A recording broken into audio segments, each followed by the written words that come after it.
आजिर समय किए बा सम्मान चाहि न थाए।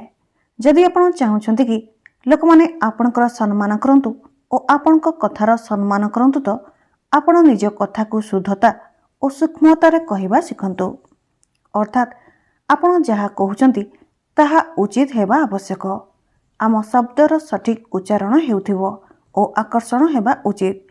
एथिपाई हेबा आवश्यक काहेकि ना दुनियार केही पारंगम व्यक्ति आसिले भी आपणक कथा को काटि परिबे नाही।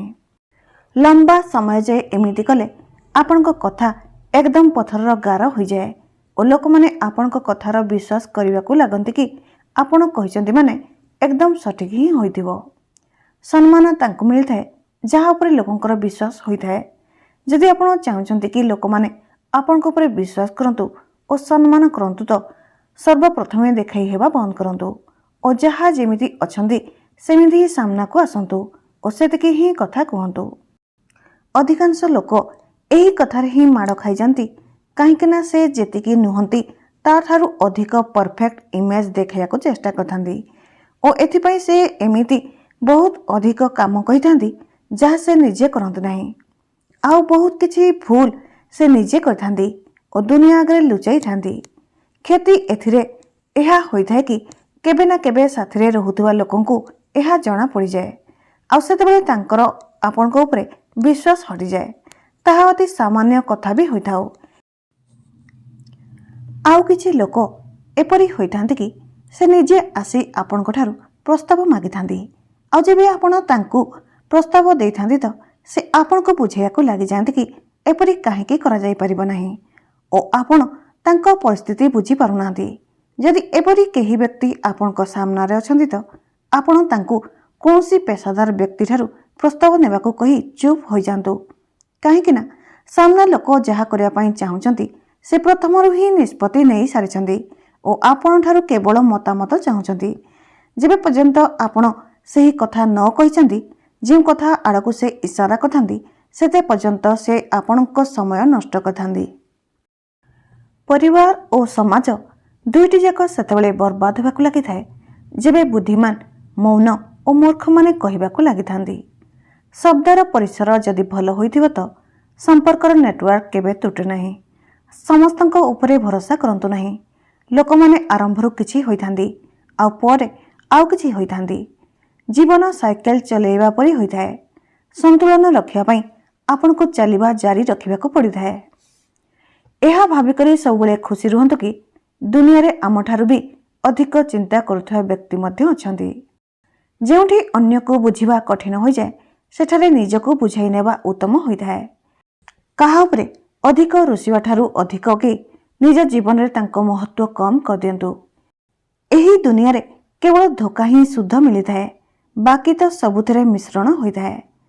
जहा को वास्तव रे कथा कहिबा भलो भाबरे आसीथाए अधिकांश सेमाने नीरव रहिथांती। जदि उद्देश्य भले रखिबे तो भाग्य केबे खराब होई न थाए। स्थिति गरीब हेले चली थाए किंतु भावना भिकारी हेबा उचित नुहे। जेबे पर्यंत सहन होई पारिबो सहन करंतु आउ जेबे सहन हेबो नाही तो जवाब दियंतु नाही। से मनीष को ही दूरे दियंतु। केही आसीबे नाही आपणको जीवन बदलैया पई। जीवन आपणकर तो आपणको ही बदलैयाकु हेबो। सत्य केवल तांको पई ही कटु होइथाए जे मिछरे रहिबार अभ्यास रे पड़ी जाइथांती। सबुठारु बड़ भूल ताहा होइथाए जे भूलु आमे किछि सिखि पारंते नाही। अधिक भाइबार आवश्यकता होई न थाए काहेकि ना सामना रे सलाम और पछरे बदनाम करिबार अभ्यास लोकंकर होइथाए।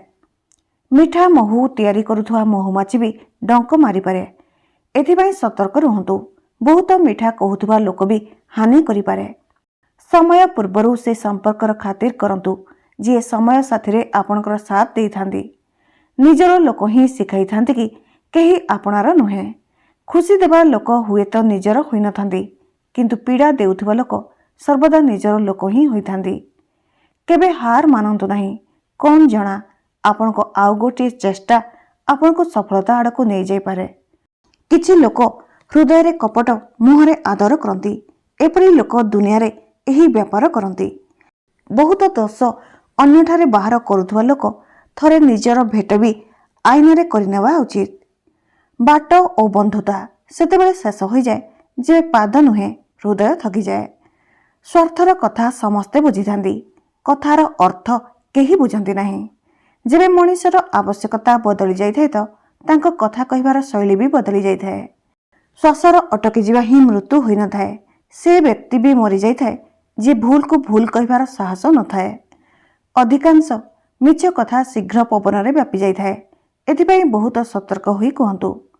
ଭରସା ଯଦି ନିଜ ଉପରେ ରଖିବେ ତ ଶକ୍ତି ହୋଇଯିବ, ଆଉ ଯଦି ଅନ୍ୟ ଉପରେ ରଖିବେ ତ ଦୁର୍ବଳତା ହୋଇଯାଏ। କେବଳ ମରିଯାଇଥିବା ମାଛକୁ ହିଁ ପାଣି ନିଜ ସ୍ରୋତରେ ବୁହାଇ ନେଇଥାଏ, ନଚେତ୍ ବଞ୍ଚିଥିବା ମାଛ ତ ନିଜ ରାସ୍ତା ନିଜେ ବନେଇଥାଏ। ଯେବେ ପର୍ଯ୍ୟନ୍ତ ଶିକ୍ଷାର ଅର୍ଥ ଚାକିରି ପାଇବା ହୋଇଥାଏ ତ ଏହି ସମାଜରେ ଚାକର ହିଁ ଜନ୍ମ ହେଉଥିବେ, ମାଲିକ ନୁହେଁ। ଦୁନିଆ କେବଳ ହାଲଚାଲ ପଚାରିଥାଏ, କିନ୍ତୁ ଚିନ୍ତା କେବଳ ବାପା ମା କରିଥାନ୍ତି। ଦୁର୍ବଳତା ସମସ୍ତଙ୍କଠାରେ ଥାଏ, କିନ୍ତୁ ଦୁର୍ବଳ କେବଳ ସେ ହୋଇଥାଏ ଯାହାଙ୍କୁ ନିଜ ଶକ୍ତି ଉପରେ ଭରସା ହୋଇନଥାଏ। ସବୁବେଳେ ମନେ ରଖନ୍ତୁ, ଦୁନିଆରେ ସମସ୍ତେ ଭଲ ଲୋକ ହୋଇନଥାନ୍ତି ଓ ଭଲ ଲୋକଙ୍କର କେବେ ଭିଡ଼ ହୋଇନଥାଏ। ଯେବେ ଜୀବନ ବାଜିରେ ଲାଗିଥାଏ ତ କଲିଜା ଆପେ ଆପେ ମଜବୁତ ହୋଇଯାଏ। ସାହସ ହରାନ୍ତୁ ନାହିଁ, କାହିଁକି ନା ପାହାଡ଼ ଭିତରୁ ବାହାରୁଥିବା ନଦୀ ଆଜି ପର୍ଯ୍ୟନ୍ତ କାହାକୁ ପଚାରି ନାହିଁ କି ସମୁଦ୍ର କେତେ ଦୂର ଅଟେ। ଜୀବନ ସମସ୍ତଙ୍କୁ ସୁଯୋଗ ଦେଇଥାଏ, ବାସ୍ ଅପେକ୍ଷା କରିବା ଜରୁରୀ ଅଟେ। କଠିନ ରାସ୍ତା ଅଧିକାଂଶ ସୁନ୍ଦର ଲକ୍ଷ୍ୟସ୍ଥଳ ଆଡ଼କୁ ନେଇଯାଏ। ଲୋକମାନେ କୁହନ୍ତି ସମୟ ବଦଳିଥାଏ ଓ ସମୟ କହିଥାଏ କି ଲୋକେ ବଦଳି ଯାଆନ୍ତି। ସବୁଠାରୁ ଖରାପ ସମୟକୁ ସାମ୍ନା କରୁଥିବା ବ୍ୟକ୍ତି ସବୁଠାରୁ ଭଲ ଭବିଷ୍ୟତର ନିର୍ମାଣ କରିଥାଏ। ଯେବେ ସଉକି କରିବା ପାଇଁ ସମୟ ମିଳିବ ନାହିଁ ତ ବୁଝିଯିବେ କି ଜୀବନର ଶ୍ରେଷ୍ଠ ବିଷୟ ଆରମ୍ଭ ହୋଇଯାଇଛି। ଜୀବ ଏକ ଏମିତି ହତିଆର ଅଟେ ଯିଏ ରକ୍ତ ବୋହିବା ବିନା ମଣିଷକୁ ମାରିଦିଏ। ମିଛର ଯାତ୍ରା ହୋଇଥାଏ, କିନ୍ତୁ ସତ୍ୟ ଆଜି ବି ଏକୁଟିଆ ଅଛି। ଲୋକଙ୍କ କଥା ଉପରେ ଧ୍ୟାନ ଦିଅନ୍ତୁ ନାହିଁ, ଜୀବନ ନିଜର, ଏଥିପାଇଁ ନିଜ ହିସାବରେ ବଞ୍ଚନ୍ତୁ। ମାଗିବା ନୁହେଁ, କମାଇବା ଶିଖନ୍ତୁ, ସେ ଟଙ୍କା ହେଉ କି ସମ୍ମାନ ହେଉ। କେବଳ ସମୟ ଦେଖିବା ପାଇଁ ଘଣ୍ଟା ଦେଖନ୍ତୁ ନାହିଁ, ବରଂ ତାହା କରନ୍ତୁ ଯାହା ଘଣ୍ଟା ସର୍ବଦା କରିଥାଏ। ବାସ୍ ସମୟ ସାଥିରେ ଆଗକୁ ବଢ଼ି ଚାଲନ୍ତୁ। ଦେହ ଖରାପ ହେଲେ ମଣିଷ ଯେତେ ଦୁର୍ବଳ ହୁଏ ନାହିଁ, ତାଠାରୁ ଅଧିକ ସେହି ନକାରାତ୍ମକ ବିଚାରରେ ଥକିଯାଏ। ରାସ୍ତା କେତେ ବି କଠିନ ହେଉ, କିନ୍ତୁ ସାହସ କେବେ ଛାଡ଼ନ୍ତୁ ନାହିଁ। ଲୁଟି ନେଇଥାନ୍ତି ସେ ନିଜର ଲୋକମାନେ, ନଚେତ୍ ଅଜଣା ଲୋକଙ୍କୁ କ'ଣ ଜଣା କି ଏ ହୃଦୟ କବାଟ କେଉଁଠାରେ ଦୁର୍ବଳ ଅଛି। ନିଜେ ନିଜେ ସହ ବନ୍ଧୁ କରିନିଅନ୍ତୁ, କେବେ ଏକୁଟିଆ ରହିବେ ନାହିଁ। କଥାର ଓଜନ ବହୁତ କମ୍ ହୋଇଥାଏ, କିନ୍ତୁ ଏହାକୁ ବହୁତ କମ୍ ଲୋକ ସମ୍ଭାଳି ପାରିଥାନ୍ତି। ଯିଏ ଆମ ଛୋଟ ଛୋଟ କଥାରେ କ୍ରୋଧ କରିଥାନ୍ତି, ବାସ୍ ସେ ହିଁ ଆମର ସବୁଠାରୁ ଅଧିକ ଚିନ୍ତା କରିଥାନ୍ତି। ଜୀବନରେ କିଛି ସମସ୍ୟା ଶୀଘ୍ର ହଁ ଓ ଡେରିରେ ନା କହିବାରେ ଆସିଥାଏ। କାହାର ସାଥ ଛାଡ଼ିବା ପୂର୍ବରୁ ଏହା ନିଶ୍ଚୟ ଭାବନ୍ତୁ କି ଆଜି ପର୍ଯ୍ୟନ୍ତ ଆପଣ ତାଙ୍କ ସାଥିରେ କାହିଁକି ଥିଲେ। ମିଛ ବି ବଡ଼ ଅଜବ ଜିନିଷ ହୋଇଥାଏ, କହିବାକୁ ଭଲ ଲାଗିଥାଏ ଓ ଶୁଣିବାକୁ ଖରାପ ଲାଗିଥାଏ। କାହାର କଷ୍ଟ ଦେଖି ଯେବେ ଆହା ବାହାରିଥାଏ, ବାସ୍ ଏତିକି କଥା ବ୍ୟକ୍ତିକୁ ମଣିଷ କରିଥାଏ। କେବେ କାହାଠାରୁ ଏତେ ଆଶା ବି ରଖନ୍ତୁ ନାହିଁ କି ଆଶା ସହ ନିଜେ ବି ଭାଙ୍ଗିଯିବେ। ଜୀବନକୁ ସଜାଡ଼ିବା ଓ ବିଗାଡ଼ିବା ସବୁକିଛି ଆମ ହାତରେ ହିଁ ହୋଇଥାଏ। ଜୀବନ ମିଳିଛି, କିଛି କରି ଦେଖାନ୍ତୁ। ଯଦି ସମୟ ଖରାପ ଅଛି ତ ସମୟ ବଦଳାଇ ଦେଖାନ୍ତୁ, ନଚେତ୍ ଜୀବନ ତ ପଶୁମାନେ ବି କାଟୁଛନ୍ତି। ଯୋଗ୍ୟ ବ୍ୟକ୍ତି ନା କାହା ଦ୍ୱାରା ଦବିଥାନ୍ତି, ନା କାହାକୁ ଦବାଇଥାନ୍ତି। ଯେଉଁ ଲୋକେ ନିଜ ଭୁଲ ପାଇଁ ନିଜ ସହ ଲଢ଼ିଥାନ୍ତି, ତାଙ୍କୁ କେହି ବି ହରାଇ ପାରନ୍ତି ନାହିଁ। ଜୀବନରେ ଆମେ ଯାହା ଚାହିଁଥାନ୍ତି ତାହା ସହଜରେ ମିଳିନଥାଏ, କିନ୍ତୁ ସତ୍ୟ ଏହା ବି ଅଟେ କି ଆମେ ତାହା ଚାହିଁଥାନ୍ତି ଯାହା ସହଜ ହୋଇନଥାଏ। ଜୀବନ ବି ତାଙ୍କ ସହ ଖେଳିଥାଏ ଯିଏ ଭଲ ଖେଳାଳି ହୋଇଥାଏ। ଛୁଞ୍ଚି ଯେବେ ଚାଲିଥାଏ ତ ଭଲ ପୋଷାକ ବନେଇ ଦେଇଥାଏ। ସବୁ ତୀକ୍ଷ୍ଣ ଜିନିଷର ଉଦ୍ଦେଶ୍ୟ ଭୁଲ ହୋଇନଥାଏ। ଲୋକେ ଶାନ୍ତି ପାଇବା ପାଇଁ ସାରା ଦୁନିଆ ଖୋଜି ହୋଇଥାନ୍ତି, ବାସ୍ ନିଜକୁ ଖୋଜିବା ଭୁଲିଯାଆନ୍ତି। ଯେଉଁ ମଣିଷକୁ ସତ କହିବାର ଅଭ୍ୟାସ ହୋଇଥାଏ, ଲୋକମାନେ ସବୁଠାରୁ ଅଧିକ ଭୁଲ ତାଙ୍କୁ ହିଁ ବୁଝିଥାନ୍ତି। ଜୀବନରେ ସବୁଠାରୁ ବିପଦପୂର୍ଣ୍ଣ ଖେଳ ତାହା ହୋଇଥାଏ ଯାହା ନିଜର ଲୋକମାନେ ଆପଣଙ୍କ ସହ ଖେଳିଥାନ୍ତି। ହିସାବ ରଖନ୍ତୁ ସବୁ କିଛିର, କାହିଁକି ନା ଆଜିର ସମ୍ପର୍କ ପଚାରିଥାଏ କି କ'ଣ କରିଛନ୍ତି ଆପଣ ତାଙ୍କ ପାଇଁ। କେବେ ଖାସ୍ ହେବାର ଭ୍ରମ ନିଜ ଭିତରେ ରଖନ୍ତୁ ନାହିଁ, କାହିଁକି ନା ଆପଣଙ୍କ ପରେ ଆଉ କେହି ତାଙ୍କ ପାଇଁ ଖାସ୍ ହୋଇଯାଆନ୍ତି। ଯଦି ଆପଣଙ୍କର କେହି ବନ୍ଧୁ ଆପଣଙ୍କ ଉନ୍ନତିରେ ଅଭିନନ୍ଦନ ଦେବା ବଦଳରେ ଆପଣଙ୍କ ସଫଳତାକୁ ଭାଗ୍ୟର ନାମ ଦେଇଥାନ୍ତି ଓ ଆପଣଙ୍କ ପରିଶ୍ରମକୁ ଅଣଦେଖା କରିଥାନ୍ତି ତ ଏହି କଥାର ସଂକେତ କି ଆପଣଙ୍କ ସଫଳତାରେ ସେ ଖୁସି ନୁହନ୍ତି। ଏପରି ଲୋକ କେବେ ଆପଣଙ୍କ ଉନ୍ନତିରେ ସହଯୋଗ କରନ୍ତି ନାହିଁ, ବରଂ ଆପଣଙ୍କ ପଛରେ ଆପଣଙ୍କ ନିନ୍ଦା କରିଥାନ୍ତି ଆଉ ଆପଣଙ୍କ କାମର ଆଲୋଚନା କରିଥାନ୍ତି। ଚାଣକ୍ୟଙ୍କ ନୀତି କହିଥାଏ କି ଈର୍ଷା କରୁଥିବା ଲୋକ ନା ଅନ୍ୟ ପ୍ରତି ନକାରାତ୍ମକ ଭାବନା ରଖିଥାନ୍ତି, ବରଂ ସେ ନିଜ ବିକାଶ ପାଇଁ ମଧ୍ୟ ବାଧା ହୋଇଥାନ୍ତି। ସେ ତାଙ୍କ ସମୟ ଓ ଊର୍ଜା ଅନ୍ୟର ସଫଳତାରେ ଜଳିବାରେ ବର୍ବାଦ କରିଦିଅନ୍ତି ଆଉ ନିଜ ଜୀବନରେ କୌଣସି ମହତ୍ତ୍ୱପୂର୍ଣ୍ଣ ପ୍ରଗତି କରିପାରନ୍ତି ନାହିଁ। ଏମିତି ଲୋକଙ୍କ ସହ ସମୟ ବିତାଇବା ଆପଣଙ୍କ ପାଇଁ ବି କ୍ଷତିକାରକ ହୋଇପାରେ, କାହିଁକି ନା ତାଙ୍କ ନକାରାତ୍ମକ ମନୋଭାବ ଆପଣଙ୍କ ବିଚାର ଉପରେ ପ୍ରଭାବ ପକାଇପାରେ। ଏହି ନୀତି ବ୍ୟକ୍ତିଗତ ଓ ବ୍ୟବସାୟିକ ଜୀବନ ଦୁଇଟି ଯାକରେ ଲାଗୁ ହୋଇଥାଏ। ଯଦି ଆପଣ ନିଜ ଆଖପାଖରେ ଏମିତି ଲୋକଙ୍କୁ ପାଉଛନ୍ତି ଯିଏ ଅନ୍ୟର ସଫଳତାରେ ଦୋଷ ବାହାର କରିଥାନ୍ତି ବା ଆପଣଙ୍କ ଉନ୍ନତିକୁ ଅଣଦେଖା କରନ୍ତି ତ ଏହା ସଂକେତ କି ସେ ସ୍ୱାର୍ଥୀ ଓ ଈର୍ଷାଳୁ ଅଟନ୍ତି। ଏମିତି ଲୋକଙ୍କ ଠାରୁ ଦୂରତା ରଖିବା ହିଁ ଉତ୍ତମ ହୋଇଥାଏ, ହେଲେ ତାଙ୍କ ନକାରାତ୍ମକତା ପ୍ରଭାବ ଆପଣଙ୍କ ଜୀବନ ଉପରେ ପଡ଼ିପାରିବ ନାହିଁ। ଯେତେ ଜରୁରୀ ଖରାପ ଲୋକଙ୍କ ଠାରୁ ଦୂରେଇ ରହିବା, ସେତେ ଅଧିକ ଜରୁରୀ ଭଲ ଲୋକଙ୍କ ସହ ରହିବା। ଚାଣକ୍ୟଙ୍କ ନୀତି ଶିଖାଇଥାଏ କି ଏମିତି ବ୍ୟକ୍ତିଠାରୁ ଦୂରତା ରଖିବା ହିଁ ଲାଭପ୍ରଦ, ହେଲେ ଆପଣଙ୍କ ସମ୍ପର୍କ ଓ ଜୀବନ ଉପରେ ତାଙ୍କ ସ୍ୱାର୍ଥୀ ମନୋଭାବର କୌଣସି ପ୍ରଭାବ ପଡ଼ିବ ନାହିଁ। ଦୁନିଆକୁ ବଦଳାଇବାକୁ ଚାହୁଁଛନ୍ତି ତ ନିଜ ବିଚାରକୁ ବଦଳାନ୍ତୁ। କୌଣସି ଲକ୍ଷ୍ୟସ୍ଥଳ ପର୍ଯ୍ୟନ୍ତ ପହଞ୍ଚିବା ପାଇଁ ଛୋଟ ବା ସହଜ ବାଟ ନଥାଏ। ସମୁଦ୍ରକୁ ପାର କରିବା ପାଇଁ କୂଳକୁ ଛାଡ଼ିବାର ସାହସ ଆବଶ୍ୟକ। ପ୍ରକୃତ ବିପଦ ଏହା କି ଆମର ଲକ୍ଷ୍ୟ ଏତେ କମ୍ ହେବା ଆବଶ୍ୟକ କି ଯାହାକୁ ଆମେ ପାଇପାରିବା। ଆପଣଙ୍କର ସଫଳତାର ସଂକଳ୍ପ ସବୁଠାରୁ ମହତ୍ତ୍ୱପୂର୍ଣ୍ଣ ଅଟେ।